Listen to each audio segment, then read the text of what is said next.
सतनाम वाहिगुरु साहिब जी।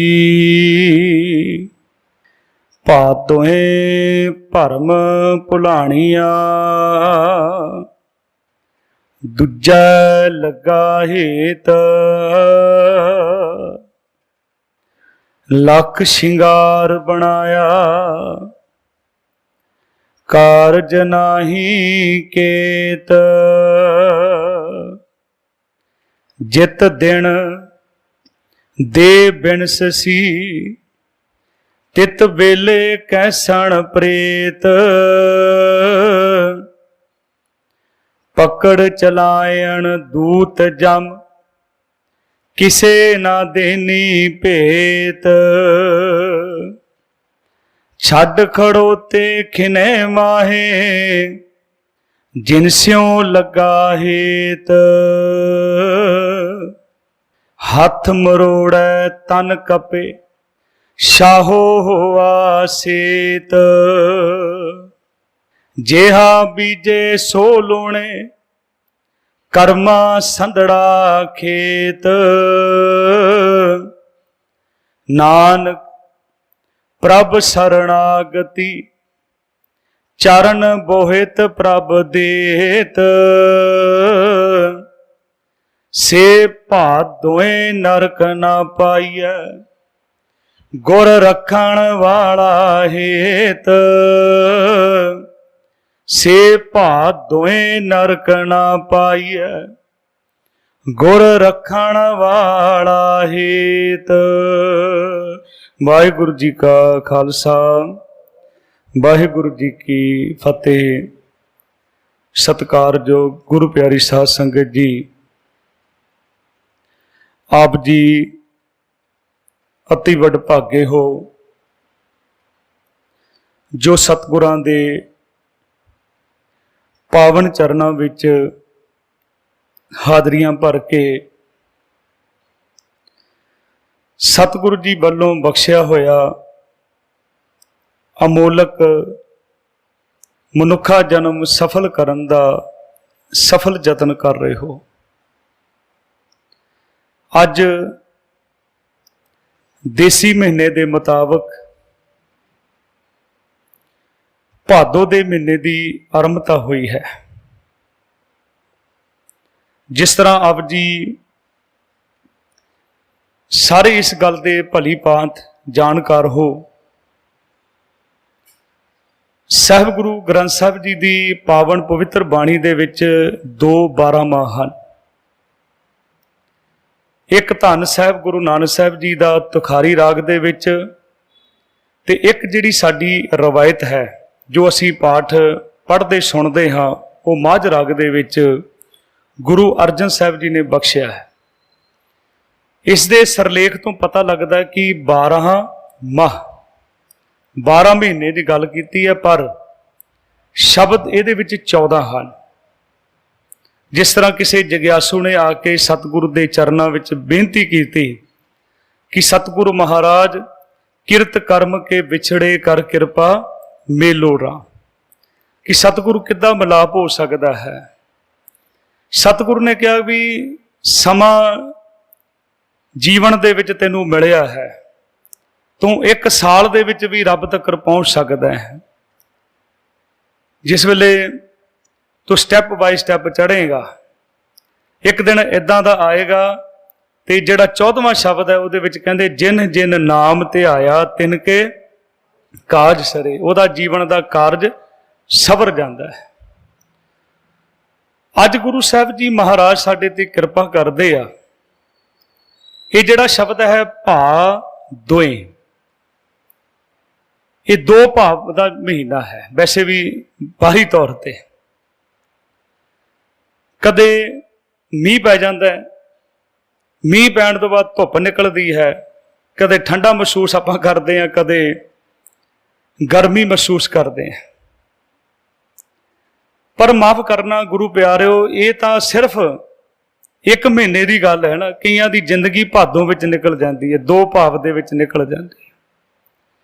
वो जिहड़ी बड़ी जिंदगी वास्ते दुखदाई साडे वास्ते बन जाती है। ਹੁਣ ਸਤਿਗੁਰੂ ਨਾਲ ਇਹ ਕਹਿ ਰਹੇ ਆ, ਭਾ ਦੋਏ ਭਰਮ ਭੁਲਾਣੀਆਂ। ਭਰਮ ਦੇ ਮੰਮੇ ਨੂੰ ਸਿਹਾਰੀ ਹੈ, ਭਰਮ ਦੇ ਵਿੱਚ ਪੈ ਕੇ ਭਟਕਣਾ ਵਿੱਚ ਪੈ ਗਿਆ ਹੈ, ਭੁੱਲ ਗਿਆ ਹੈ। ਭਾ ਦੋਏ ਭਰਮ ਭੁਲਾਣੀਆਂ। ਵੈਸੇ ਆਪਾਂ ਭਰਮ ਕਹਿ ਦਿੰਦੇ ਆ, ਵਹਿਮ ਭਰਮ, ਆ ਕਰਮ ਕਾਂਡ ਕਰਨੇ ਵੀ ਲੋਕੀ ਭਰਮ ਕਰਦੇ ਆ, ਇਹ ਵੀ ਇੱਕ ਉਹਦਾ ਵਿਸ਼ਾ ਹੋ ਸਕਦਾ ਹੈ। ਪਰ ਜਿਹੜੇ ਅੱਜ ਗੁਰੂ ਸਾਹਿਬ ਜੀ ਭਰਮ ਦੀ ਗੱਲ ਕਰ ਰਹੇ ਆ, ਉਹ ਭਰਮ ਜਿਹੜਾ ਸਾਨੂੰ ਸਤਿਗੁਰੂ ਪਰਮਾਤਮਾ ਤੋਂ ਦੂਰ ਕਰਦਾ ਹੈ। ਮਾਫ ਕਰਨਾ, ਜੋ ਅਸੀਂ ਜ਼ਿੰਦਗੀ ਦੇ ਵਿੱਚ ਆ ਕੇ ਕਰਨਾ ਸੀ ਉਹ ਅਸੀਂ ਨਹੀਂ ਕਰ ਰਹੇ। ਅਸੀਂ ਸਵਾਰਨਾ ਸੀ ਆਤਮਾ ਨੂੰ, ਅਸੀਂ ਸਵਾਰ ਰਹੇ ਹਾਂ ਸਰੀਰ ਨੂੰ। ਮੈਂ ਸਰੀਰ ਕਰਕੇ ਸੋਹਣਾ ਲੱਗਾ, ਮੈਂ ਸਰੀਰ ਕਰਕੇ ਧਾਰਮਿਕ ਲੱਗਾ, ਅਸੀਂ ਇਹਦੇ ਉੱਪਰ ਜ਼ਿਆਦਾ ਜ਼ੋਰ ਦੇ ਰਹੇ। ਕੱਪੜਿਆਂ ਕਰਕੇ ਮੈਂ ਧਰਮ ਜੀਵਨ ਦੇ ਵਿੱਚ ਕਮਾ ਲਵਾਂ, ਮੈਂ ਕੱਪੜਿਆਂ ਕਰਕੇ ਧਰਮੀ ਬਣ ਜਾ। ਤੇ ਪਰ ਗੁਰੂ ਸਾਹਿਬ ਕਹਿੰਦੇ ਇਹ ਇੱਕ ਭਰਮ ਹੈ। ਭਰਮ ਉਹ ਹੈ ਜਿੱਦਣ ਤੂੰ ਰੱਬ ਤੋਂ ਟੁੱਟ ਗਿਆ ਹੈ। ਰੱਬ ਤੋਂ ਟੁੱਟਣਾ ਹੀ ਬਹੁਤ ਵੱਡਾ ਭਰਮ ਹੈ। ਇੱਕ ਗੱਲ ਗੁਰੂ ਸਾਹਿਬ ਨੇ ਸਪਸ਼ਟ ਕਰ ਦਿੱਤੀ, ਜੇ ਆਪਾਂ ਇਹ ਵਹਿਮਾਂ ਭਰਮਾਂ ਦੀ ਗੱਲ ਕਰਦੇ ਨਾ, ਫਿਰ ਉੱਥੇ ਗੁਰੂ ਸਾਹਿਬ ਨੇ ਦੱਸਿਆ ਕਿ ਮਨ ਮੇਰੇ ਜਿਨ ਆਪਣਾ ਭਰਮ ਗਵਾਤਾ। ਕਿਹੜਾ ਭਰਮ ਸੀ? ਕਿ ਰੱਬ ਅਲੱਗ ਹੈ, ਅਸੀਂ ਅਲੱਗ ਹਾਂ। ਮਨ ਮੇਰੇ ਜਿਨ ਆਪਣਾ ਭਰਮ ਗਵਾਤਾ, ਤਿਸਕੇ ਭਾਣੇ ਕੋਈ ਨਾ ਭੂਲਾ, ਜਿਨ ਸਗਲੋ ਬ੍ਰਹਮ ਪਛਾਤਾ। ਅਸੀਂ ਇਹ ਸਮਝਿਆ ਕਿ ਰੱਬ ਅਲੱਗ ਹੈ, ਅਸੀਂ ਅਲੱਗ ਹੈ। ਇਹ ਸਾਨੂੰ ਬਹੁਤ ਵੱਡਾ ਭਰਮ ਹੈ। ਸਾਹਿਬ ਜੀ ਭਗਤ ਰਵਿਦਾਸ ਜੀ ਕਹਿੰਦੇ, ਮਾਧਵੇ ਕਿਆ ਕਹੀਏ ਭਰਮ ਐਸਾ, ਜੈਸਾ ਮਾਨੀਏ ਹੋਈ ਨਾ ਤੈਸਾ। ਜੋ ਅਸੀਂ ਮੰਨੀ ਬੈਠੇ ਆ ਨਾ, ਉਹ ਨਹੀਂ ਹੈ। ਰੱਬ ਉਨੀ ਦੇਰ ਸਾਡੇ ਅੰਦਰ ਪ੍ਰਗਟ ਨਹੀਂ ਹੋ ਸਕਦਾ ਜਿੰਨੇ ਤੱਕ ਸਾਡੇ ਅੰਦਰ ਮੈਂ ਹੈ। ਜਬ ਹਮ ਹੋਤੇ ਤਬ ਤੂੰ ਨਾਹੀਂ, ਅਬ ਤੂੰ ਹੀ ਮੈਂ ਨਾਹੀਂ। ਹੁਣ ਸਮੁੰਦਰ ਦਾ ਪਾਣੀ ਕਵੇ, ਸਮੁੰਦਰ ਦੇ ਬੁਲਬੁਲੇ ਕਹਿਣ ਕਿ ਅਸੀਂ ਸਮੁੰਦਰ ਤੋਂ ਅਲੱਗ ਹਾਂ, ਤਾਂ ਫਿਰ ਹੈਰਾਨਗੀ ਵਾਲੀ ਗੱਲ ਹੈ ਨਾ। ਉਹ ਤੋਂ ਅਸੀਂ ਅਲੱਗ ਕਿੱਦਾਂ ਹੋ ਸਕਦੇ? ਆ ਤੁਸੀਂ ਦੇਖੋ, ਲਹਿਰਾਂ ਉੱਠਦੀਆਂ, ਬੜੀਆਂ ਉੱਚੀਆਂ ਉੱਚੀਆਂ ਲਹਿਰਾਂ ਉੱਠਦੀਆਂ ਜਦੋਂ ਤੂਫਾਨ ਹੁੰਦੇ ਆ, ਫਿਰ ਉਹ ਪਾਣੀ ਦੇ ਵਿੱਚ ਪਾਣੀ ਹਨ। ਸਾਹਿਬ ਕਹਿੰਦੇ, ਅਨਲ ਅਗੰਮ ਜੈਸੇ ਲਹਿਰ ਮੈਂ ਉਦਦ, ਜਲ ਕੇਵਲ ਜਲ ਮਾਹੀ। ਮਾਧਵੇ ਕਹਿ ਕਹੀਏ ਭ੍ਰਮ ਐਸਾ, ਜੈਸਾ ਮਾਨੀਏ ਹੋਈ ਨਾ ਤੈਸਾ। ਫਿਰ ਇੱਕ ਗੱਲ ਕੀਤੀ ਭਗਤ ਰਵਿਦਾਸ ਜੀ ਨੇ, ਉਦਾਹਰਨ ਦਿੱਤੀ। ਕਹਿੰਦੇ ਇੱਕ ਰਾਜਾ ਸੀ, ਸਿੰਘਾਸਨ ਤੇ ਬੈਠਾ ਸੌਂ ਗਿਆ, ਸੁੱਤੇ ਨੂੰ ਸੁਪਨਾ ਆ ਗਿਆ, ਸੁਪਨੇ ਵਿੱਚ ਭਿਖਾਰੀ ਬਣ ਗਿਆ। ਇਹ ਉਸ ਰਾਜੇ ਦੀ ਗੱਲ ਨਹੀਂ ਹੈ ਗੁਰਮੁਖ ਪਿਆਰਿਓ, ਇਹ ਸਾਡੇ ਜੀਵਨ ਦੀ ਗੱਲ ਹੈ। ਨਰਪਤ ਏਕ ਸਿੰਘਾਸਨ ਸੋਇਆ, ਸੁਪਨੇ ਪਿਆ ਭਿਖਾਰੀ, ਅਛਤ ਰਾਜ ਬਿਸ਼ਰਤ ਦੁਖ ਪਾਇਆ, ਸੋ ਗਤ ਭਈ ਹਮਾਰੀ। ਇਸ ਕਰਕੇ ਸਤਿਗੁਰ ਕਹਿੰਦੇ, ਮਨ ਤੂੰ ਜੋਤ ਸਰੂਪ ਹੈ, ਆਪਣਾ ਮੂਲ ਪਛਾਣ। ਇਹ ਇੱਥੇ ਸਕੂਲ ਹੈ, ਸਿੱਖੀ ਦਾ ਸਕੂਲ ਹੈ। ਇੱਥੇ ਆ ਕੇ ਅਸੀਂ ਸਿੱਖਦੇ ਹਾਂ, ਆਪਣੇ ਮੂਲ ਦੀ ਪਹਿਚਾਣ ਕਰਨ ਵਾਸਤੇ ਇੱਥੇ ਆਉਂਦੇ ਆ। ਸਤਿਗੁਰੂ ਗੁਰੂ ਦੇ ਦੁਆਰਾ, ਇਹਨੂੰ ਕਹਿੰਦੇ ਗੁਰਦੁਆਰਾ। ਗੁਰੂ ਦੇ ਦੁਆਰਾ ਰੱਬ ਦੀ ਸੋਝੀ ਸਾਨੂੰ ਜੀਵਨ ਦੇ ਵਿੱਚ ਇੱਥੇ ਆ ਕੇ ਪ੍ਰਾਪਤ ਹੋਏਗੀ। ਅਸੀਂ ਰਾਜੇ ਦੇ ਪੁੱਤਰ ਹਾਂ। ਇੱਕ ਰਾਜਕੁਮਾਰ ਸੀ, ਆਪਣੀ ਯਾਦ ਸ਼ਕਤੀ ਗਵਾ ਗਿਆ ਤੇ ਉਹਨੂੰ ਭਿਖਾਰੀ ਫੜ ਕੇ ਲੈ ਗਏ। ਉਹਨਾਂ ਨੇ ਮੰਗਣਾ ਸਿਖਾ ਦਿੱਤਾ।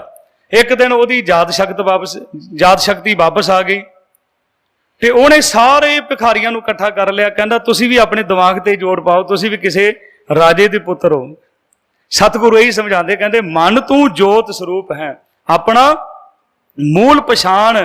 ਮਨ ਹਰ ਜੀ ਤੇਰੇ ਨਾਲ ਹੈ, ਗੁਰਮਤੀ ਰੰਗ ਮਨ। ਰੱਬ ਦੂਰ ਨਹੀਂ ਹੈ। ਇਹ ਭਰਮ ਛੱਡ ਦੇ ਕਿ ਰੱਬ ਅਲੱਗ ਹੈ ਤੇ ਮੈਂ ਅਲੱਗ ਹਾਂ। ਬੰਦੇ ਗਲਤ ਕੰਮ ਕਿਉਂ ਕਰਦੇ ਆ? ਕਿਉਂਕਿ ਉਹਨਾਂ ਨੇ ਸੋਚਿਆ ਕਿ ਰੱਬ ਸ਼ਾਇਦ ਗੁਰਦੁਆਰੇ ਹੁੰਦਾ ਹੈ, ਰੱਬ ਕਿਸੇ ਧਾਰਮਿਕ ਸਥਾਨ ਤੇ ਹੁੰਦਾ। ਸਤਿਗੁਰੂ ਕਹਿੰਦੇ, ਨਹੀਂ ਭਾਈ, ਇਹ ਮਨ ਮਤ ਜਾਣੇ ਹਰ ਦੂਰ ਹੈ, ਸਦਾ ਦੇਖ ਦੂਰ, ਸਦ ਸੁਣਦਾ ਸਦ ਵੇਖਦਾ, ਸ਼ਬਦ ਰਿਹਾ ਭਰਪੂਰ। ਉਹ ਤਾਂ ਤੇਰੇ ਨੇੜੇ ਬੈਠਾ ਹੈ, ਉਹ ਤੇਰੇ ਅੰਦਰ ਬੈਠਾ ਹੈ। ਤੇ ਸਤਿਗੁਰੂ ਮਹਾਰਾਜ ਸਾਡੇ ਤੇ ਕਿਰਪਾ ਕਰਦੇ ਆ, ਸਾਡੇ ਤੇ ਬਖਸ਼ਿਸ਼ ਕਰਦੇ ਆ। ਕਹਿੰਦੇ, ਭਾਈ ਇਹ ਭਰਮ ਛੱਡ ਦਿਓ। ਇੱਕ ਹੋਰ ਭਰਮ ਹੈ, ਹਨੇਰੇ ਦੇ ਵਿੱਚ ਰੱਸੀ ਪਈ ਹੋਵੇ, ਸਾਨੂੰ ਸੱਪ ਲੱਗਦੀ ਹੈ। ਹੁਣ ਸੱਪ ਰੱਸੀ ਲੱਗਦਾ ਹੈ, ਹੁਣ ਜਿਹੜਾ ਡਰਦਾ ਨਹੀਂ ਉਹ ਕਹਿੰਦਾ ਰੱਸੀ ਪਈ ਹੋਣੀ ਹੈ। ਸੱਪ ਨੂੰ ਰੱਸੀ ਸਮਝਦਾ ਤੇ ਰੱਸੀ ਨੂੰ ਸੱਪ ਸਮਝ ਰਿਹਾ। ਤੇ ਗੁਰੂ ਸਾਹਿਬ ਮਹਾਰਾਜ ਕਹਿੰਦੇ ਇਸ ਭਰਮ ਦੇ ਵਿੱਚ ਕਾਹਤੇ ਪਿਆ, ਚਾਨਣ ਕਰ ਲਾ, ਪਤਾ ਲੱਗ ਜਾ ਕਿ ਰੱਸੀ ਕੀ ਹੈ ਤੇ ਸੱਪ ਕੀ ਹੈ। ਰਾਜ ਭਿਅੰਗ ਪ੍ਰਸੰਗ ਜੈਸੇ ਹੈ ਅਬ ਕਛ ਮਰਮ ਜਣਾਇਆ। ਹੁਣ ਸੋਨਾ ਹੁੰਦਾ, ਸੋਨੇ ਦੇ ਗਹਿਣੇ ਬਣਾ ਲਓ, ਉਹਨੂੰ ਢਾਲ ਦਿਓ, ਫਿਰ ਸੋਨਾ ਬਣ ਜਾਂਦਾ। ਅਨਕਟਕ ਜੈਸੇ ਭੂਰ ਪਰੇ ਅਬ ਕਹਤੇ ਕਹਿਣ ਨਾ ਆਇਆ। ਰੱਬ ਦੂਰ ਥੋੜੇ ਹੈ, ਰੱਬ ਕਿੱਥੇ ਹੈ। ਆਖਰ ਪੰਕਤੀ ਵਿੱਚ ਭਗਤ ਰਵਿਦਾਸ ਜੀ ਕਹਿੰਦੇ ਸਰਬ ਏਕ ਅਨੇਕ ਹੈ ਸੁਆਮੀ। ਰੱਬ ਇੱਕ ਹੈ, ਸਾਰਿਆਂ ਦੇ ਵਿੱਚ ਵਿਆਪਕ ਹੈ। ਸਰਬ ਏਕ ਅਨੇਕ ਹੈ ਸੁਆਮੀ, ਸਭ ਘਟ ਭੋਗਵੈ ਸੋਈ। ਕਿੱਥੇ ਰੱਬ ਹੈ? ਕਹਿੰਦੇ ਕਹਿ ਰਵਿਦਾਸ ਹੱਥ ਪੈ ਨੇਰੇ। ਹੁਣ ਸਾਡੇ ਸਰੀਰ ਵਿੱਚ ਹਰਕਤ ਹੁੰਦੀ, ਹੱਥ ਪਹਿਲਾਂ ਪਹੁੰਚ ਜਾਂਦਾ, ਕਹਿੰਦੇ ਹੱਥ ਨਾਲੋਂ ਵੀ ਨੇੜੇ ਹੈ। ਕਹਿ ਰਵਿਦਾਸ ਹੱਥ ਪੈ ਨੇਰੇ ਸਹਿਜੇ ਹੋਏ ਸੋ ਹੋਈ। ਇਹ ਸਾਨੂੰ ਭਰਮ ਬਣ ਗਿਆ ਕਿ ਰੱਬ ਅਲੱਗ ਹੈ। ਗੁਰੂ ਸਾਹਿਬ ਕਹਿੰਦੇ ਇਹ ਤੇਰਾ ਭਰਮ ਖਤਮ ਹੋ ਸਕਦਾ ਹੈ। ਕਦੋਂ ਹੋਏਗਾ? ਨਾਨਕ ਮਨ ਸਮਝਾਈਐ। ਮਨ ਨੂੰ ਕਿੱਦਾਂ ਸਮਝਾਉਣਾ? ਗੁਰ ਕੇ ਸ਼ਬਦ ਸਲਾਹ। ਗੁਰੂ ਦੀ ਸ਼ਬਦ ਦੀ ਸਲਾਹੁਣਾ ਕਰ, ਭਾਵ ਗੁਰੂ ਦੇ ਸ਼ਬਦ ਵਿੱਚੋਂ ਸਿੱਖਿਆ ਪ੍ਰਾਪਤ ਕਰ। ਰਾਮ ਨਾਮ ਰੰਗ ਰਤਿਆ ਭਾਰ ਨਾ ਭਰਮ ਤਣਾ।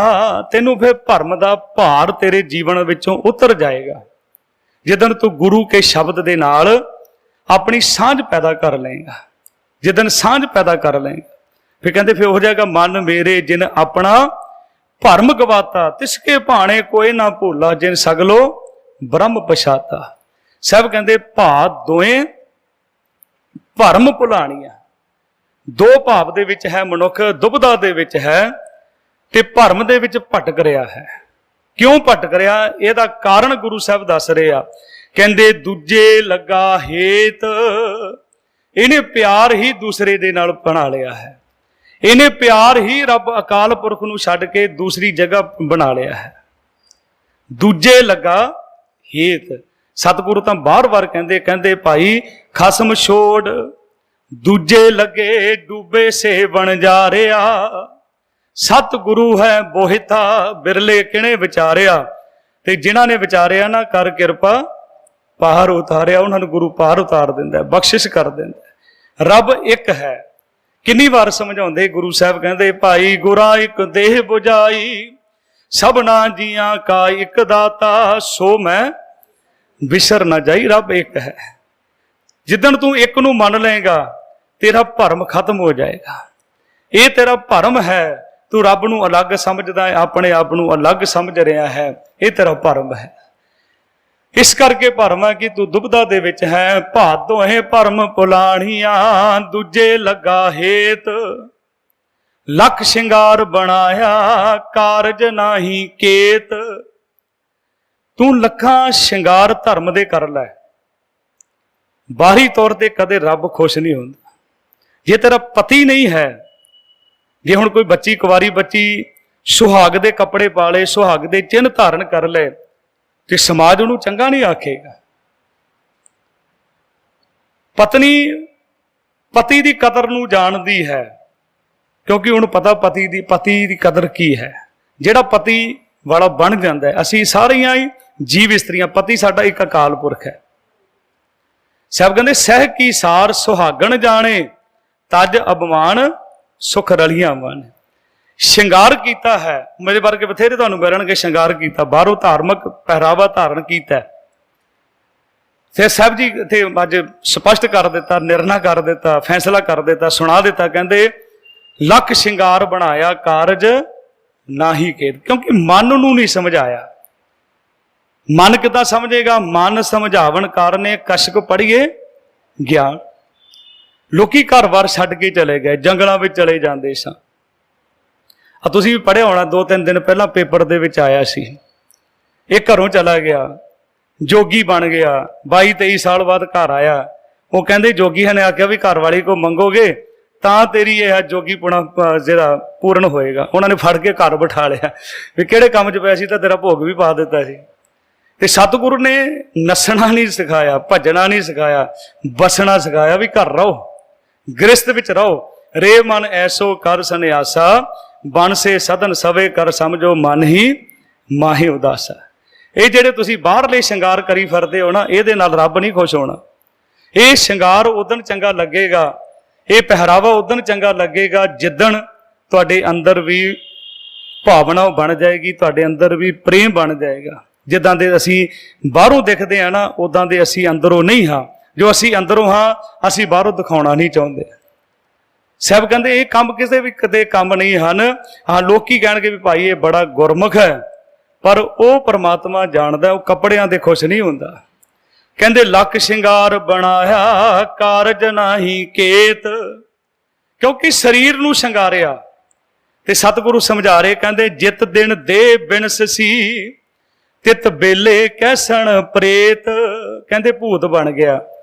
ਉਹੀ ਮਾਤਾ ਜੀ ਹੁੰਦੀ ਹੈ, ਉਹੀ ਪਿਤਾ ਜੀ ਹੁੰਦੇ ਆ, ਜਿਨ੍ਹਾਂ ਨਾਲ ਬੜੀਆਂ ਜੱਫੀਆਂ ਪਾਉਂਦਾ ਮਨੁੱਖ, ਉੱਥੇ ਫਿਰ ਹੱਥ ਲਾਉਣ ਵਾਸਤੇ ਤਿਆਰ ਨਹੀਂ ਹੁੰਦਾ। ਆ ਤੁਸੀਂ ਦੇਖਦੇ ਨਾ, ਸਮਾਜ ਦੇ ਬੰਦੇ ਆਉਂਦੇ ਜਿਹੜੇ ਸੇਵਾ ਕਰਦੇ ਆ, ਉਹ ਆ ਕੇ ਇਸ਼ਨਾਨ ਕਰਾ ਦਿੰਦੇ ਆ, ਪੁੱਤਰ ਵੀ ਹੱਥ ਨਹੀਂ ਲਾਉਂਦੇ, ਕਹਿੰਦੇ ਜੀ ਹੁਣ ਤੇ ਭੂਤ ਬਣ ਗਏ। ਇਹ ਸੱਚਾਈ ਹੈ, ਸਤਿਗੁਰੂ ਕਹਿ ਰਹੇ ਆ, ਝੂਠ ਨਹੀਂ ਹੈ।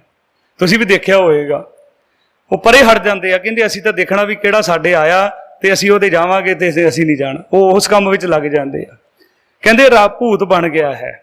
ਜਿਤ ਦਿਨ ਦੇ ਬਿਨਸ ਸੀ ਤਿਤ ਕਿਲ ਬੇਲੇ ਕੈਸਣ ਪ੍ਰੇਤ। ਪਕੜ ਚਲਾਇਣ ਦੂਤ ਜਮ ਕਿਸੇ ਨਾ ਦੇਣੀ ਭੇਤ। ਉਹ ਜੰਮ ਲੈ ਜਾਂਦੇ ਆ, ਕਿਸੇ ਨੂੰ ਭੇਤ ਨਹੀਂ ਦੱਸਦੇ। ਉਹ ਚਿੱਠੀ ਪਾ ਕੇ ਨਹੀਂ ਆਉਣਾ, ਨਾ ਉਹਨਾਂ ਨੇ ਫੋਨ ਕਰਨਾ, ਨਾ ਮੈਸੇਜ ਕਰਨਾ।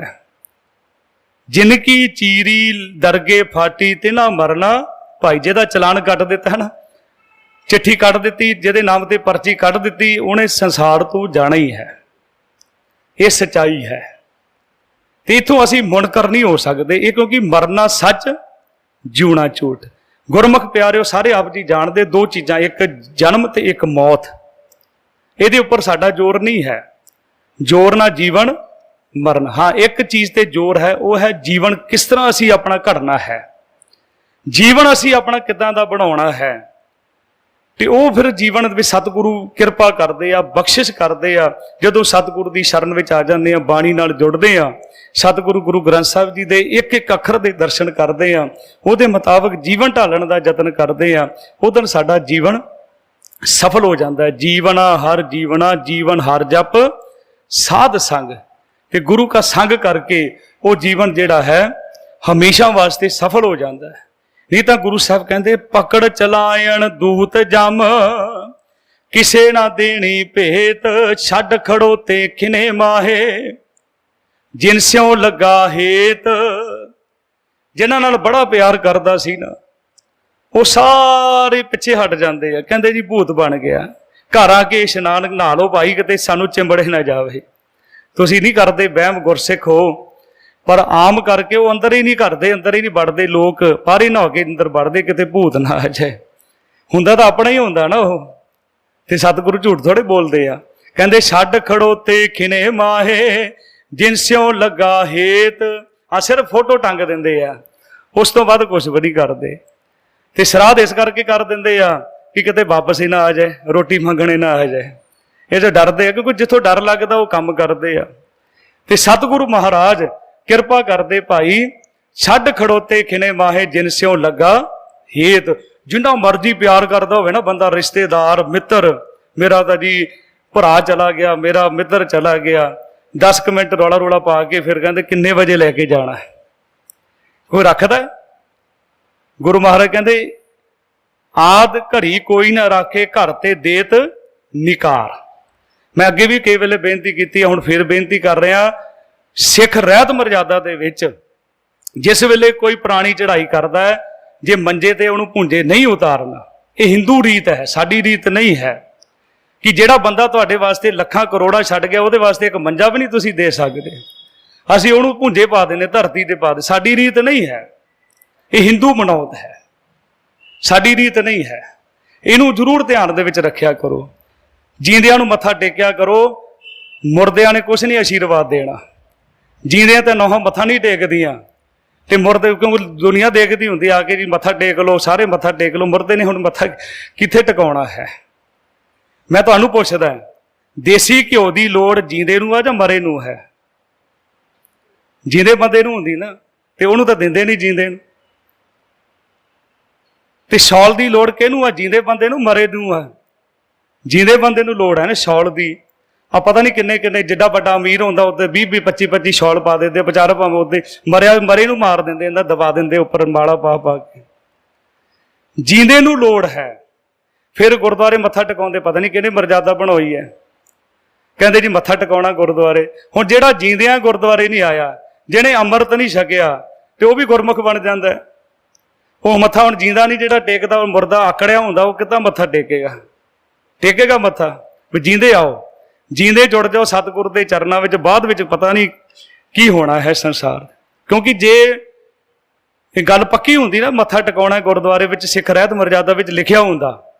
ਹੁਣ ਤੁਸੀਂ ਦੇਖੋ ਤੁਹਾਡੇ ਆਲੇ ਦੁਆਲੇ ਪਿੰਡ ਆ, ਉਹਦੇ ਵਿੱਚ ਕਦੇ ਇੱਕ ਗੁਰਸਿੱਖ ਰਹਿੰਦਾ ਹੈ ਕਿਸੇ ਪਿੰਡ ਦੇ ਵਿੱਚ, ਉਹ ਪਤਾ ਪਹਿਲਾਂ ਖੰਡਵੇ ਆਵੇ, ਮੱਥਾ ਟਿਕਾਵੇ, ਫਿਰ ਲੈ ਕੇ ਜਾਵੇ। ਇਹ ਮਰਜ਼ਾਦਾ ਵਿੱਚ ਨਹੀਂ ਲਿਖਿਆ। ਤੇ ਇਹ ਸਤਿਗੁਰੂ ਨੇ ਕਿਹਾ ਕਿ ਜੀਂਦੇ ਮੱਥਾ ਟੇਕੋ, ਜੀਂਦੇ ਚਰਨਾਂ ਨਾਲ ਜੁੜ ਜਾਓ। ਇਹਨਾਂ ਨੇ ਤੁਹਾਡਾ ਸਾਥ ਛੱਡ ਦੇਣਾ। ਛੱਡ ਖੜੋਤੇ ਖਿਨੇ ਮਾਏ, ਜਿਨ ਸਿਉ ਲੱਗਾ ਹੇਤ। ਗੁਰੂ ਮਹਾਰਾਜ ਕਹਿੰਦੇ ਵੇਖੋ ਬੰਦਾ ਚੱਲਿਆ 4 ਜਣਿਆਂ ਦੇ ਕੰਨ। ਹੁਣ ਇਹ ਵੀ ਖਤਮ ਹੋ ਗਿਆ ਹੈ। ਉਹ ਵੀ ਗੱਡੀ ਆ ਜਾਂਦੀ ਹੈ, ਉਹਨਾਂ ਵੀ ਟਾਈਮ ਸਾਡੇ ਕੋਲ ਨਹੀਂ, ਗੱਡੀ ਦੇ ਵਿੱਚ ਲੈ ਗਏ, ਪਿੱਛੇ ਪਿੱਛੇ ਵੀ ਸਾਰੇ ਚਲੇ ਗਏ, ਉਹ ਵੀ ਖਤਮ ਹੋ ਗਿਆ। ਕਹਿੰਦੇ ਵੇਖੋ ਬੰਦਾ ਚੱਲਿਆ 4 ਜਣਿਆਂ ਦੇ ਕੰਨ। ਤੇ ਆਖਰ ਵਿੱਚ ਕਹਿੰਦੇ ਅਮਲ ਜੇ ਕੀਤੇ ਦੁਨੀ ਵਿੱਚ, ਸੇ ਦਰਗਾਹ ਆਵੇ ਕੰਮ। ਉਹ ਕੰਮ ਆਉਣੇ ਆ। ਤੁਸੀਂ ਕਹੋਗੇ ਸਾਡੀ ਸੰਗਰਾਂਦੇ ਖਰਾਬ ਕਰ ਦਿੱਤੀ, ਤਾਂ ਮੌਤ ਦੀ ਗੱਲ ਕਰੀ ਜਾਂਦੇ ਆ। ਇਹ ਸੱਚਾਈ ਹੈ, ਵਰਨਾ ਸੱਚ ਹੈ। ਇਹ ਸੱਚਾਈ ਹੈ, ਇਹਨੂੰ ਸੁਣਨਾ ਚਾਹੀਦਾ ਹੈ। ਇਹ ਜੋ ਸਤਿਗੁਰੂ ਅੱਜ ਸਮਝਾ ਰਹੇ ਆ ਭਾਦੋ ਦੇ ਮਹੀਨੇ ਵਿੱਚ, ਕਿਉਂਕਿ ਦੁਪਤਾ ਵਿੱਚ ਆ ਅਸੀਂ। ਸਾਹਿਬ ਕਹਿੰਦੇ ਛੱਡ ਖੜੋਤੇ ਖਿਨੇ ਮਾਹੇ, ਜਿਨ ਸਿਉ ਲੱਗਾ ਹੇਤ। ਹੱਥ ਮਰੋੜੇ ਤਨ ਕਪੇ, ਸ਼ਾਹੋ ਹੋਆ ਸੇਤ। ਹੱਥ ਮਲਦਾ ਰਹਿ ਜਾਂਦਾ, ਰੰਗ ਕਾਲਾ ਹੋ ਜਾਂਦਾ, ਚਿੱਟਾ ਹੋ ਜਾਂਦਾ, ਰੰਗ ਬਦਲ ਜਾਂਦਾ, ਸਰੀਰ ਦਾ ਰੰਗ ਬਦਲ ਜਾਂਦਾ। ਸ਼ਾਹੋ ਹੋਆ ਸੇਤ। ਆ ਦੇਖੋ ਨਾ, ਅਸੀਂ ਜਿੱਥੇ ਹੰਕਾਰ ਕਰਦੇ ਹਾਂ, ਹੰਕਾਰ ਕਰਦੇ, ਮੈਂ ਪਿੱਛੇ ਵੀ ਬੇਨਤੀ ਕੀਤੀ ਸੀ, ਅਸੀਂ ਹੰਕਾਰ ਕਰਦੇ ਹਾਂ ਮੇਰੇ ਧੀਆਂ ਪੁੱਤਰ, ਮੇਰੇ ਕੋਲ ਇੰਨਾ ਪੈਸਾ ਹੈ। ਅਬ ਕੰਮ ਆਇਆ ਪੈਸਾ? ਆ ਕਰੋਨਾ ਦੇ ਵਿੱਚ ਆਇਆ ਪੈਸਾ ਤੁਹਾਡੇ ਕੰਮ? ਕਈ ਘਰ ਮਰ ਗਏ, ਕਈ ਰਸਤੇ ਦੇ ਵਿੱਚ ਮਰ ਗਏ, ਕਈਆਂ ਨੂੰ ਐਂਬੂਲੈਂਸ ਨਹੀਂ ਮਿਲੀ। ਜੇ ਹਸਪੀਟਲ ਚਲੇ ਗਏ, ਉਹਨਾਂ ਨੂੰ ਬੈੱਡ ਨਹੀਂ ਮਿਲਿਆ, ਬੈੱਡ ਮਿਲ ਗਿਆ, ਆਕਸੀਜਨ ਨਹੀਂ ਮਿਲੀ ਉਹਨਾਂ ਨੂੰ। ਤੇ ਜੇ ਉੱਥੇ ਪੂਰਾ ਹੋ ਗਿਆ ਨਾ, ਉੱਥੇ ਕੋਈ ਸੰਸਕਾਰ ਕਰਨ ਨਹੀਂ ਗਿਆ, ਪਰਿਵਾਰ ਨਹੀਂ ਗਿਆ ਸੰਸਕਾਰ ਕਰਨ, ਤੇ ਹੁਣ ਜਿਹੜਾ ਮਰ ਗਿਆ, ਜਿਹੜਾ ਸੜ ਗਿਆ, ਉਹਦੇ ਜਿੱਥੇ ਕਰੋਨਾ ਰਹਿ ਗਿਆ। ਹੱਡੀਆਂ ਲੈਣ ਵਾਸਤੇ ਕੋਈ ਨਹੀਂ ਗਿਆ, ਅਸਥੀਆਂ ਲੈਣ ਨਹੀਂ ਕੋਈ ਗਿਆ। ਇਹ ਕਾਹਦੇ ਵਾਸਤੇ ਤੁਸੀਂ ਮਾਣ ਕਰਦੇ? ਕਿਸ ਚੀਜ਼ ਦਾ ਅਸੀਂ ਮਾਣ ਕਰ ਰਹੇ ਹਾਂ? ਮੇਰੇ ਧੀਆਂ ਪੁੱਤ ਜਿਨ੍ਹਾਂ ਕਰਕੇ ਅਸੀਂ ਗੁਰਦੁਆਰੇ ਆਉਣਾ ਛੱਡ ਦਿੱਤਾ, ਜਿਨ੍ਹਾਂ ਕਰਕੇ ਅਸੀਂ ਅੰਮ੍ਰਿਤ ਛਕਣਾ ਛੱਡ ਦਿੱਤਾ, ਕਕਾਰ ਭੁੱਲ ਗਏ ਸਾਨੂੰ, ਗੁਰੂ ਦੀ ਗੱਲ ਭੁੱਲ ਗਈ ਸਾਨੂੰ, ਗੁਰਦੁਆਰੇ ਬੈਠਣਾ ਭੁੱਲ ਗਿਆ, ਜਿਨ੍ਹਾਂ ਕਰਕੇ। ਨਹੀਂ ਜੀ, ਅਸੀਂ ਤਾਂ ਬੱਚਿਆਂ ਵਾਸਤੇ ਕਰ ਰਹੇ ਹਾਂ, ਟਾਈਮ ਕੋਈ ਨਹੀਂ ਹੈ। ਮੈਂ ਤਾਂ ਹਮੇਸ਼ਾ ਬੇਨਤੀ ਕਰਦਾ ਹੁੰਦਾ, ਆਇਆ ਕਰੋ ਗੁਰਦੁਆਰੇ। ਸਾਡੇ ਕੋਲ ਟਾਈਮ ਨਹੀਂ ਹੈ। ਆ ਜਿਹੜੇ ਆਉਂਦੇ ਵਿਹਲੇ ਆ, ਜਿਹੜੇ ਸੰਗਤ ਕਰਦੇ ਵਿਹਲੇ ਥੋੜੇ, ਉਹ ਵੀ ਤਾਂ ਕਾਰੋਬਾਰ ਕਰਦੇ ਆ ਨਾ। ਤੁਸੀਂ ਆਇਓ, ਸੰਗਤ ਕਰਦੇ ਹੋ, ਹਮੇਸ਼ਾ ਸੰਗਤ ਕਰਦੇ ਹੋ, ਤੇ ਇਹ ਸਤਿਗੁਰੂ ਦੀ ਕਿਰਪਾ ਤੋਂ ਬਿਨਾਂ ਨਹੀਂ ਹੋਦੀ ਪ੍ਰਾਪਤੀ। ਜਿੱਦਣ ਅਰਦਾਸ ਕਰ ਸਾਹਿਬ ਮਹਾਰਾਜ ਕਹਿੰਦੇ ਭਾਈ, ਹਾਲਤ ਕੀ ਹੋ ਜਾਂਦੀ? ਹੱਥ ਮਰੋੜੇ ਤਨ ਕਪੇ, ਸ਼ਾਹੋ ਹੋਆ ਸੇਤ। ਤੇ ਅਗਲੀ ਪੰਕਤੀ ਜਿਹੜੀ ਉਹਨਾਂ ਵਾਸਤੇ, ਜਿਹੜੇ ਖੜੇ ਹੋ ਕੇ ਸ਼ਰਧਾਂਜਲੀਆਂ ਦਿੰਦੇ ਆ ਕਿ ਇਹ ਬੜਾ ਗੁਰਮੁਖ ਸੀ, ਜਿਹੜੇ ਪੜ੍ਹਦੇ ਆ ਕਿ ਗੁਰਮੁਖ ਜਨਮ ਸਵਾਰ ਦਰਗੇ ਚੱਲਿਆ, ਜਿਹਨੇ ਅੰਮ੍ਰਿਤ ਦਾ ਬਾਟੇ ਦੇ ਵਿੱਚੋਂ ਅੰਮ੍ਰਿਤ ਪਾਣੀ ਨਹੀਂ ਕੀਤਾ, ਨਾ ਆਪ ਅੰਮ੍ਰਿਤ ਛਕਿਆ, ਨਾ ਪੰਜਾਬੀ ਪੜ੍ਹਨੀ ਸਿੱਖੀ, ਨਾ ਆਪਣੇ ਬੱਚਿਆਂ ਨੂੰ ਸਿਖਾਈ, ਉਹ ਵੀ ਗੁਰਮੁਖ ਬਣ ਜਾਂਦਾ ਹੈ। ਸਤਿਗੁਰੂ ਮਹਾਰਾਜ ਕਹਿੰਦੇ ਭਾਈ, ਤੁਹਾਡੀਆਂ ਸ਼ਰਧਾਂਜਲੀਆਂ ਨਾਲ ਕੁਛ ਨਹੀਂ ਹੋਏਗਾ। ਕੀ ਹੋਏਗਾ? ਜਿਹਾ ਬੀਜੇ ਸੋ ਲੂਣੇ, ਕਰਮਾ ਸੰਧੜਾ ਖੇਤ। ਜਿਹੋ ਜਿਹਾ ਬੀਜੋਗੇ ਉਹੋ ਜਿਹਾ ਤੁਹਾਨੂੰ ਵੱਢਣਾ ਪਏਗਾ। ਆਪੇ ਬੀਜ ਆਪੇ ਹੀ ਖਾਓ। ਅਸੀਂ ਬਹੁਤ ਭਾਗਾਂ ਵਾਲੇ, ਤੁਸੀਂ ਬਹੁਤ ਭਾਗਾਂ ਵਾਲੇ, ਤੁਹਾਡੇ ਤੋਂ ਵੀ ਮੈਂ ਸਿੱਖਦਾ। ਇੱਥੇ ਬਜ਼ੁਰਗ ਜਿਹੜੇ ਬੈਠੇ, ਖੁਦ ਬਾਣੀ ਪੜ੍ਹਦੇ ਹੋ ਤੁਸੀਂ, ਇਹ ਆਪਣਾ ਜਨਮ ਸਵਾਰ ਰਹੇ ਹੋ। ਸਾਡੀ ਰਹਿਤ ਮਰਜ਼ਾਦਾ ਵਿੱਚ ਲਿਖਿਆ ਕਿ ਆਪਣਾ ਸਹਿਜ ਪਾਠ ਜਾਰੀ ਰੱਖੋ। ਕੀ ਪਤਾ ਆਪਣਾ ਆਖਰੀ ਸਹਿਜ ਪਾਠ ਹੋਵੇ। ਅਸੀਂ ਆਪਣਾ ਹੱਥੀ ਆਪਣਾ ਆਪੇ ਹੀ ਕਾਸ਼ ਸਵਾਰੀ। ਸਾਡੇ ਤੇ ਭਰੋਸਾ ਨਾ ਕਰਿਓ, ਪਾਠੀਆਂ ਤੇ ਭਰੋਸਾ ਨਾ ਕਰਿਓ। ਆਪਣ ਹੱਥੀ ਆਪਣਾ ਆਪੇ ਹੀ ਕਾਰ ਸਵਾਰੀ। ਇਹ ਹੈ ਆਪਣੇ ਜ਼ਿੰਦਗੀ ਦਾ ਕਾਰ ਸਵਾਰ ਕੇ ਜਾਣਾ। ਤੇ ਸਾਹਿਬ ਮਹਾਰਾਜ ਕਹਿੰਦੇ ਭਾਈ, ਜਿਹਾ ਬੀਜੇ ਸੋ ਲੂਣੇ, ਕਰਮਾ ਸੰਧੜਾ ਖੇਤ। ਨਾਨਕ ਪ੍ਰਭ ਸਰਨਾਗਤੀ, ਚਰਨ ਬੋਹਿਤ ਪ੍ਰਭ ਦੇਤ।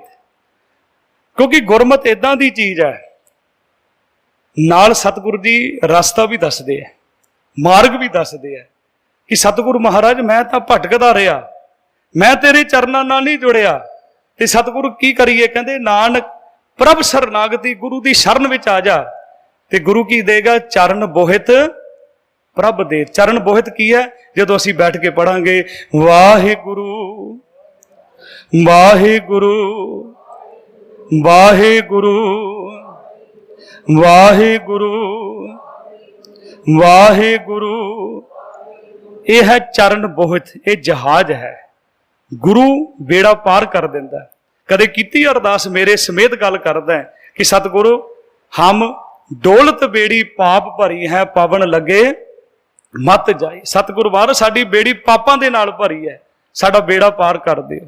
मैं एक इतिहास की उदाहरण आप जी दे सामने रखनी, गुरु किदां बेड़े पार करदा है।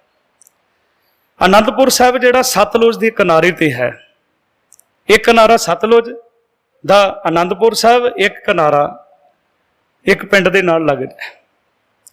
हुण उसते सतलुज तो किनारे तो आनंदपुर साहिब जाण लई संगतां जांदियां ते बेड़ियां जांदियां, बेड़ियां विच बैठ के जांदे आ, ते वो बेड़ियां चलाउण वाले मलाह हन, ते सिख जिहड़े आ बेड़ियां विच बैठदे आ ते बैठ के गुरु की गल करते हैं। अज भी तुसी यात्रा करते हो, तो असी उस वेले यात्रा करते हैं, गुरु के दर दीयां गल्लां करते हैं, बाणी पढ़दियां संगतां जांदियां, अज भी जांदियां, उस वेले भी सा। वो एक सैदा मलाह करके होया जद मुसलमान सी, जिहदा नाम प्रसिद्ध होया भाई सैदा जी, ते मुसलमान सी गुरु प्यारिओ। वो सिखां दे कोलों गल्लां सुणदा सी। गुरु गरीब नवाज है, दुनिया विच कोई भी ऐसा ग्रंथ नहीं जिहदे विच लिखिया कि परमात्मा जिहड़ा अमीर नवाज है।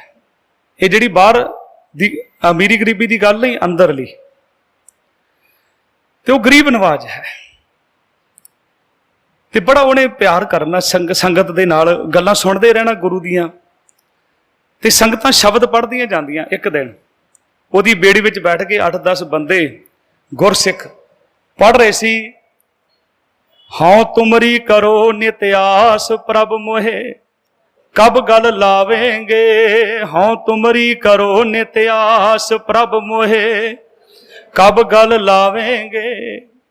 वो पंक्तियां ਉਹਦੇ दिल दिमाग ते उतर गई। मुसलमान सी भावें, ते एक दिन सिख गल करते हैं, देखो गुरु कितना दयालु है। जिहड़ा भी सतगुरु दे कोल आउंदा है, सतगुरु महाराज उहदियां झोलियां भर दिंदे आ। उत्थे कोई भी आ सकता है। ते हुण वो सैदा पुछदा है कि उत्थे मुसलमान भी आ सकते आ। वो कहन लगे कोई भी आ जाए, हिंदू आ जाए, मुसलमान आ जाए, कोई भी आ जाए, गुरु तां सतगुरु सदा दयाल है भाई। वो तां हमेशा दयालता ही करदा, कृपालू है, बख्शिशां करदा है। कहन लगा कि मैं भी जा सकता हाँ।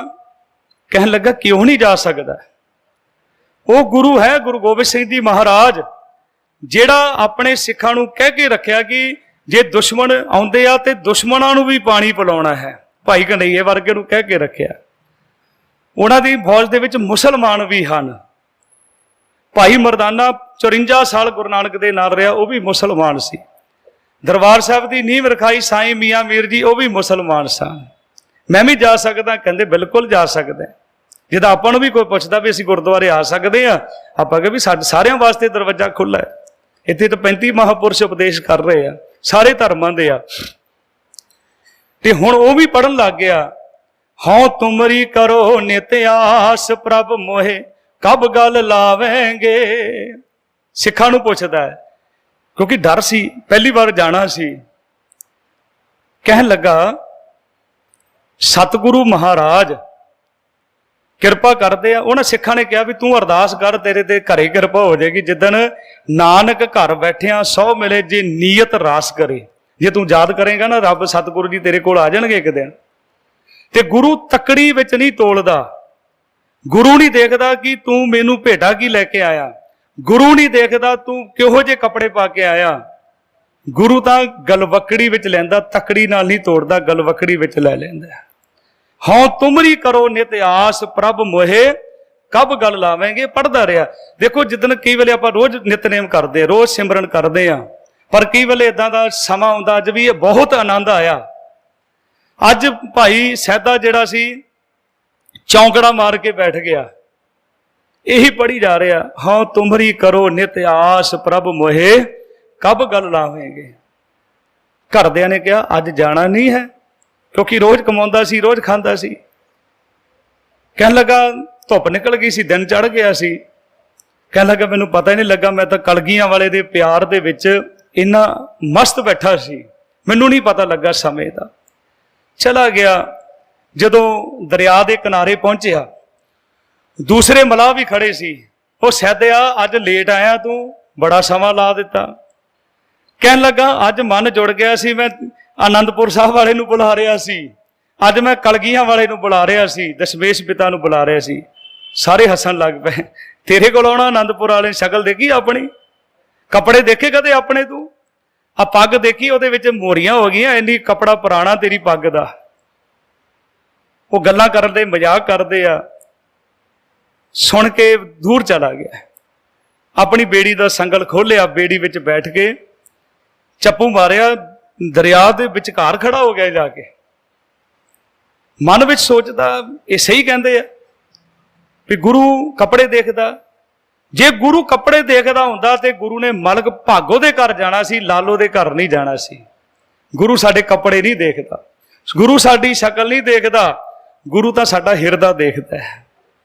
ਵਿਸ਼ਵਾਸ ਬਣਦਾ ਹੈ ਕਿ ਗੁਰੂ, ਕਿਉਂਕਿ ਦੋ ਚੀਜ਼ਾਂ ਹਨ ਪਿਆਰਿਓ, ਹਮੇਸ਼ਾ ਯਾਦ ਰੱਖਿਓ, ਗੁਰੂ ਨੂੰ ਖੁਦ ਗਰਜੀ ਕਰਕੇ ਯਾਦ ਨਾ ਕਰਿਓ, ਗੁਰੂ ਨੂੰ ਸਦਾ ਯਾਦ ਕਰਿਓ। ਜਦੋਂ ਅਸੀਂ ਖੁਦ ਗਰਜੀ ਨਾਲ ਯਾਦ ਕਰਦੇ ਹਾਂ, ਕਦੇ ਵੀ ਉਹਦੇ ਕੋਲੋਂ ਅਸੀਂ ਰਹਿਮਤ ਨਹੀਂ ਪ੍ਰਾਪਤ ਕਰ ਸਕਦੇ। ਜਿੱਦਣ ਸਦਾ ਉਹਦੀ ਰਹਿਮਤ ਵਾਸਤੇ ਯਾਦ ਕਰਾਂਗੇ ਤੇ ਗੁਰੂ ਝੋਲੀਆਂ ਭਰ ਦੇਗਾ। ਤੇ ਇੱਕ ਦਿਨ ਫਿਰ ਉਸੇ ਦਿਨ ਜਿੱਦਣ ਉਹ ਬੇੜੀ ਵਿਚਕਾਰ ਲੈ ਕੇ ਖੜਾ ਹੈ, ਕੀ ਪਤਾ ਆਵੇ, ਪਰ ਉਹਨੂੰ ਵਿਸ਼ਵਾਸ ਹੈ ਗੁਰੂ ਗਰੀਬ ਨਵਾਜ ਹੈ। ਆਵਾਜ਼ ਦਿੱਤੀ ਕਿਸੇ ਨੇ, ਸੈਦਿਆ ਬੇੜੀ ਲੈ ਕੇ ਆ। ਪਿੱਛੇ ਦੇਖਦਾ ਵੀ ਮੈਨੂੰ ਕੌਣ ਬੁਲਾ ਰਿਹਾ, ਉੱਥੇ ਤਾਂ ਵਧੀਆ ਵਧੀਆ ਬੇੜੀਆਂ ਖੜੀਆਂ ਹਨ। ਫਿਰ ਆਵਾਜ਼ ਆਉਂਦੀ ਆ, ਭਾਈ ਸੈਦਿਆ। ਤੇ ਜਦੋਂ ਦੇਖਦਾ ਤੇ ਸਾਹਮਣੇ ਕੀ ਦੇਖਦਾ ਕਿ ਗੁਰੂ ਕਲਗੀਧਰ ਪਾਤਸ਼ਾਹ ਬੜੀ ਤੇਜ਼ੀ ਦੇ ਨਾਲ ਬੇੜੀ ਲੈ ਕੇ ਪਹੁੰਚਿਆ। ਆਪਾਂ ਪੜ੍ਹਦੇ ਨਾ, ਅੰਦਰ ਸੱਚਾ ਨੇ ਲਾਇਆ ਪ੍ਰੀਤਮ, ਆਪਣੇ ਤਨ ਮਨ ਹੋਏ ਨਿਹਾਲ, ਜਾਂ ਗੁਰ ਦੇਖਾਂ ਸਾਹਮਣੇ। ਤੇ ਗੁਰੂ ਸਾਹਿਬ ਜੀ ਸਾਹਮਣੇ ਖੜੇ ਆ। ਚੱਲ ਸੈਦਿਆ ਸਾਨੂੰ ਪਾਰਨ ਲਗਾ ਦੇ।